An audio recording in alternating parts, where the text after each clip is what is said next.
30 वर्षानंतर आलेल्या एका फोनने नवऱ्याचं आयुष्य बदललं. मित्रांनो, ही कथा पूर्णपणे काल्पनिक आहे. अमोल आणि स्वातीचं लग्न होऊन 30 वर्ष झाली होती. दोघांनी आयुष्यात खूप उतार चढाव पाहिले. पैशांची तंगी, घराची जबाबदारी, मुलांचं शिक्षण सगळं सांभाळताना त्यांनी स्वतःच्या इच्छा नेहमी बाजूला ठेवल्या. मुलं मोठी झाली आणि नोकरीसाठी परदेशात गेली. आता घरात फक्त अमोल आणि स्वाती दोघंच उरले होते. एके दिवशी स्वातीला अचानक गंभीर आजार असल्याचे समजलं. उपचार सुरू झाले, पण तिच्या चेहऱ्यावरचं हसू कमी झालं.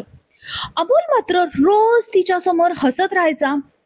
एक रात्री 12 वाजता घरचा जुना लँडलाईन फोन वाजला. इतक्या रात्री कोण असेल म्हणून अमोलने फोन उचलला. समोरून एक वृद्ध महिलेचा आवाज आला. अमोल बोलत आहेत का? अमोल म्हणाला, हो मी. ती महिला शांतपणे म्हणाली, मी सुमेधा बोलते. 30 वर्षांपूर्वी तुझ्याशी माझं लग्न ठरणार होतं, पण परिस्थितीमुळे ते झालं नाही. आज एक गोष्ट सांगण्यासाठी मी हा फोन केलाय तुला. अमोल स्तब्ध झाला. स्वाती झोपलेली होती.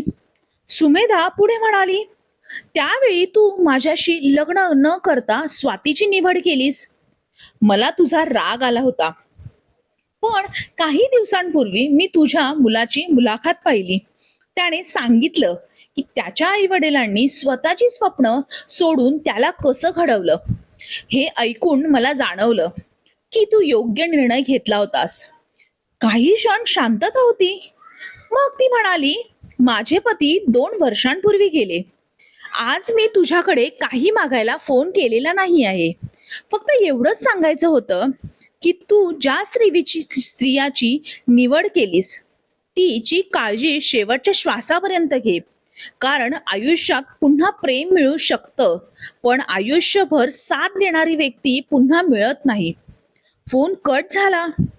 अमोलच्या डोळ्यात अश्रू आले. दुसऱ्याच दिवशी त्याने स्वातीला हॉस्पिटलमध्ये नेलं. उपचारानंतर घरी येताना तो तिला शहराबाहेर एका छोट्याशा डोंगरावरती घेऊन गेला. त्याने खिशातून एक छोटासा डब्बा काढला. त्यात सोन्याची अंगठी नव्हती, तर त्याच्या लग्नाच्या पहिल्या दिवसाचा काळा पांढरा फोटो होता. फोटोच्या मागे त्याने लिहिलं होतं, 30 वर्षांपूर्वी मी तुला पत्नी म्हणून निवडलं होतं.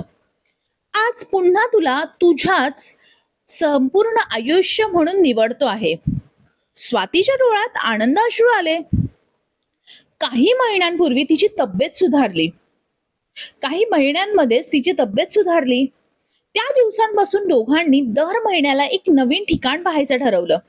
मुलांना वारसा म्हणून त्यांनी पैसा नाही तर एक डायरी दिली. त्या डायरीतील पहिल्या पानावरती लिहिलं होतं, प्रेमाचं खरं मोजमाप लग्नाच्या दिवशी होत नाही, ते तर लग्नाच्या नंतरही एकमेकांचा हात सोडत नाही तेव्हा होतं.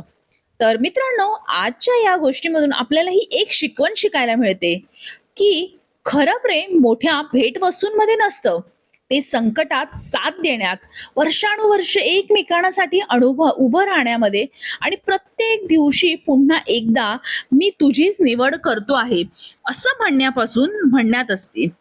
तर मंडळींनो, तुम्हाला ही आजची गोष्ट कशी वाटली ही नक्कीच मला तुम्ही कमेंट बॉक्समध्ये सांगा. आणि मी अशाच नवीन नवीन विषयांवरती तुमच्यासाठी रोज व्हिडिओ घेऊन येत राहील. पण त्याआधी माझ्या व्हिडिओला सबस्क्राईब करा. सबस्क्राईब करणं फार महत्त्वाचं